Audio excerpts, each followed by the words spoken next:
Well, physicians still have a role in medicine. Isn't that right, David? I hope so. Dr. David Dodson has offered the very best primary health care in this region. He's a graduate of Cornell University Medical College and completed his internal medicine residency at Pennsylvania Hospital in Philadelphia. He completed a fellowship in infectious disease at Yale New Haven Hospital and worked at the Yale Tropical Medicine Clinic. He's double certified in internal medicine and infectious disease. And he has served the St. Mary's medical staff as chief of staff and as chief of staff at Intercoastal Health Systems. He has appeared on many TV and radio interviews and was recently named top doctor by South Florida Magazine. Currently serves on the board of directors of Palm Healthcare Foundation and FoundCare. David, we're eager to hear from you. Thank you, Mike. Well, I appreciate the opportunity of being here. I was also told I have about 6 minutes to talk about a lot of stuff, and I promised Mike I'd speak quickly. Bear with me. What I'd like to do in the next few minutes is to step back and sort of look at what are the goals of a healthcare system in general. I mean, all nations face this problem, and we have our own ways of dealing with it. Other nations have different answers. Second, I'd like to talk about a snapshot of what's going on in the U.S. healthcare system right now and how ACA is going to affect it. Third, I would like to speak about concerns that doctors have. We're kind of the boots on the ground, the grunts of this whole healthcare war, and doctors have a lot of concerns. And finally, I'd like to say a few words about the physician-patient relationship as this process that's in transition moves forward. First, the goals of a healthcare system. Well, I mean, why do we have healthcare system? Well, the short answer is that no nation can survive and succeed without a healthy working population. We have to have it. And so we have to figure out how to get there. And different nations have taken different paths. The truest thing I've heard about healthcare systems is that you can have universal coverage, or you can have access to high technology, or you can have speedy care. But because monies are limited, you have to pick two of those. And we have chosen in this country access to high technology and speedy care, but we have left off universal coverage. And we talk about ourselves as proud Americans, but how can you be proud when 1 out of 5 of your fellow Americans doesn't have any health care coverage? And when those people don't have health care coverage, they die earlier. They have a higher mortality. They also, their health care is more costly. It is cheaper to take care of a patient in a doctor's office than it is in an emergency room. That's the highest cost center of taking care. So how do you get to a healthy population? Well, what are the characteristics of a successful healthcare system? Well, I think that one of the characteristics should be universal coverage. We should cover all of our citizens in the country. Number 2, we should have excellent health care outcomes. There should be life expectancy, decreased mortality, decreased infant mortality. If you look at the statistics for the United States healthcare system now, we rank down there with third world countries. We're 23rd in life expectancy. We're right between Uzbekistan and Tobago. It's ridiculous. We should have reasonable costs. We have to have reasonable costs because we cannot afford the path that we're on. And the final characteristic is we should have high patient satisfaction. Patients should like their healthcare system, be comfortable with it. The number one cause of personal bankruptcy in the United States right now is medical care costs. That does not happen in other countries. Why we do this to ourselves, it's a self-inflicted wound. So to get to universal coverage, excellent health outcomes, reasonable costs, and high patient satisfaction, different countries have taken different paths. Early on, some of the European countries started off with, we will insure all of our people. And then they have evolved different systems. The British said, we're going to do it by nationalizing health care. And in Britain, all the doctors in the hospitals are basically government employees. Canada pays for it by providing money to independent contractor doctors, but they provide so much, and then that's it. Other countries in Europe, Switzerland, France, Germany, they have insurance companies, but the difference is that the insurance companies in European countries are not for profit. And so when you take away, and I think that the for-profit, when you get right down to what people don't like about the healthcare system, the root cause is the for-profit insurance industry. That's what tells you that you can't have a CAT scan, you can't use this medication, you can't order this test, because those are they're trying to decrease costs for the insurance company. So when you look around at different countries, what country kind of meets the best of those goals? Well, I'll cite Switzerland as an example. Switzerland has universal coverage. It has excellent health outcomes. Their statistics are right at the top of the charts. Their costs are reasonable, and the patients are very satisfied.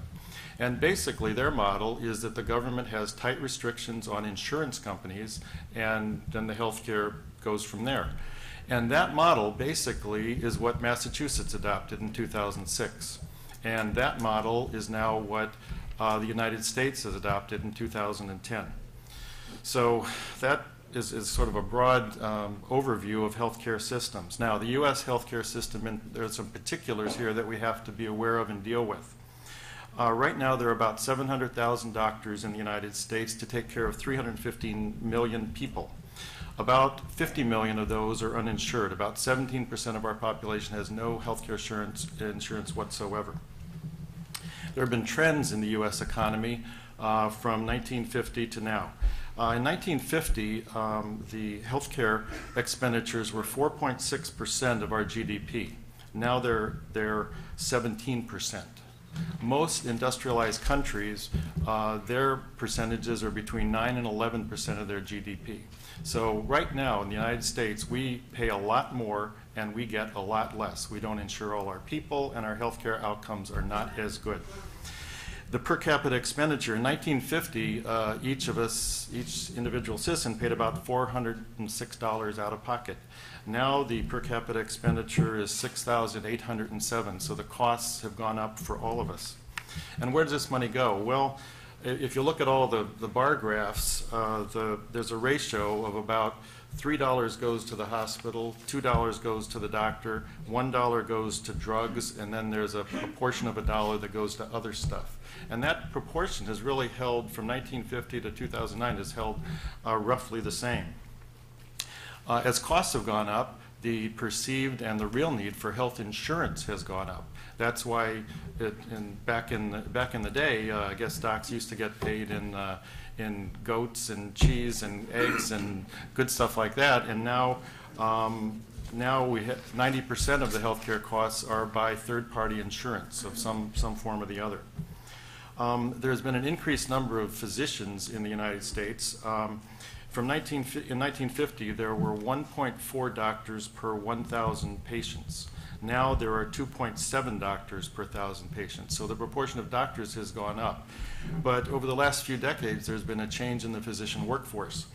The number of women has gone up, and I'm not being sexist here, but the fact is that women have other responsibilities in their families, and they cannot work the long hours that the doctors of yore used to work. There is increased specialization, so that there's a lot of financial incentives right now for a graduating medical student to go into specialties rather than primary care. And now we're seeing the trend where we're seeing hospital-based physicians. There may evolve a model where there'll be inpatient doctors and there will be outpatient doctors. That may be part of the end game here. And we've also seen an explosion of technologies that we have to deal with. Right now, doctors can have a choice of 6,000 different drugs to prescribe and 4,000 different procedures, stuff that we can do to you all. But the problem here is that for the first time, we have pieced together this healthcare system in the United States by adding elderly and poor with Medicare and Medicaid. We had employer-based insurance. We've had other groups like pregnant women and kids. But there's been no systematic, rational approach to think about how to finance, organize, and deliver our care. And for the first time, I think we're actually going to have to think about those issues. Now, what are physicians' concerns? First of all, I think most physicians share this.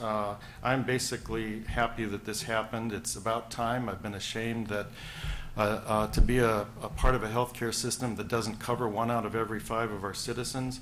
I think there are good parts of this from a moral and ethical standpoint. We should take care of the rest of our citizens, and we will. And also, it's just simply clinically more efficient. When you take care of problems earlier, they are less expensive than if you leave them to end up in an emergency room.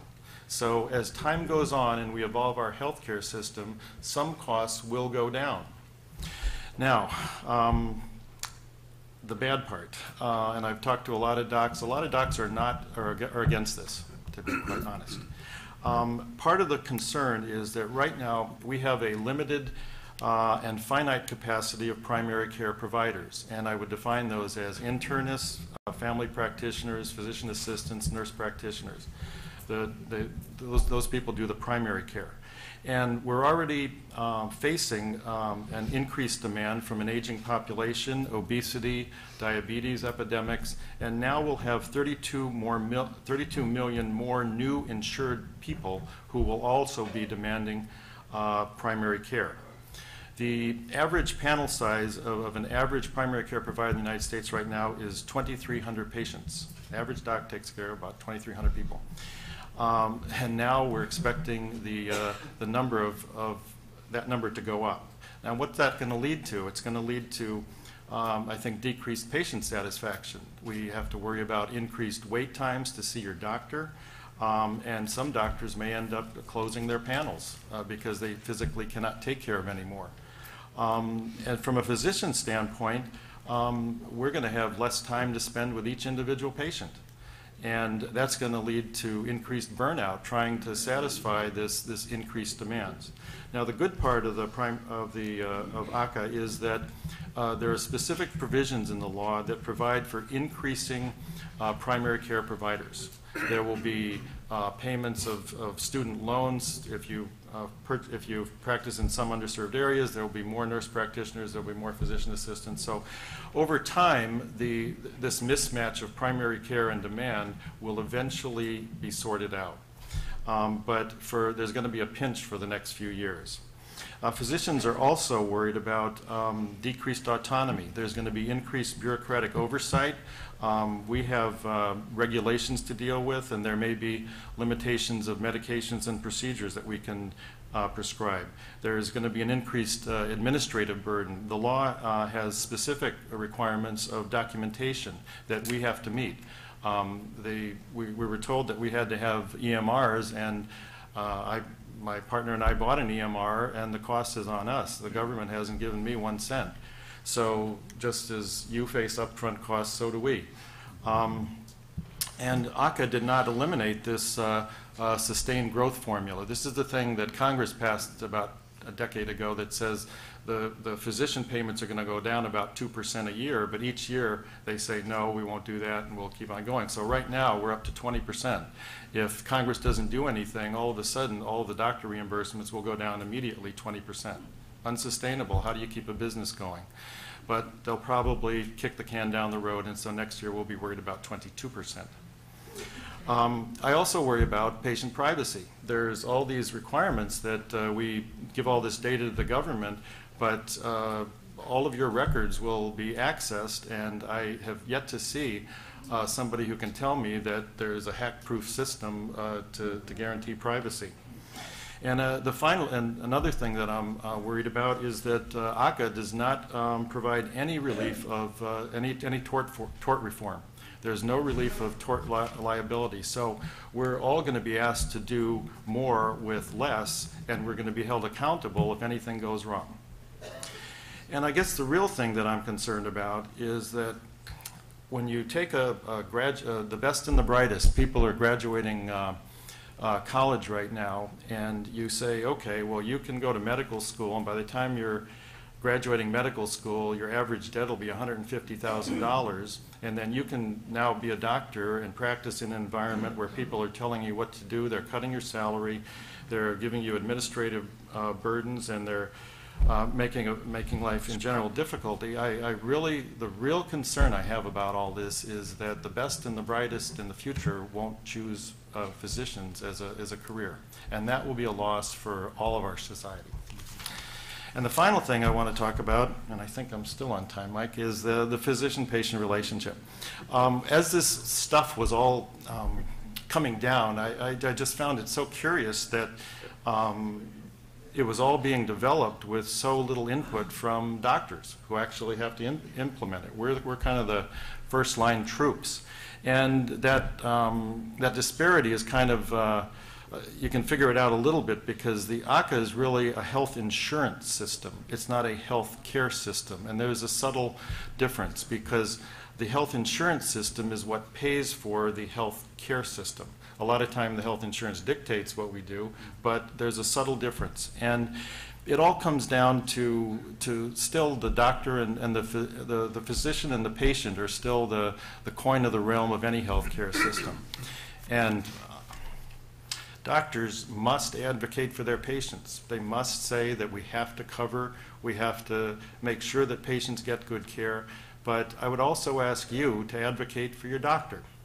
Because if we get screwed, in the end, you're going to get screwed. We're all in this together. So as this whole thing evolves, we have to keep a close eye on it and have input into it. And so we end up with a system that we can all live with. And then the final thing I have to say is that there is an element in our healthcare system for personal responsibility. We have to stop being fat.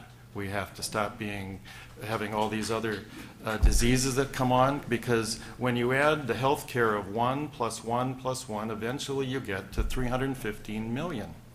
And if we are all healthier, then the burden on our health care system is less. And that's all I'm going to say about that.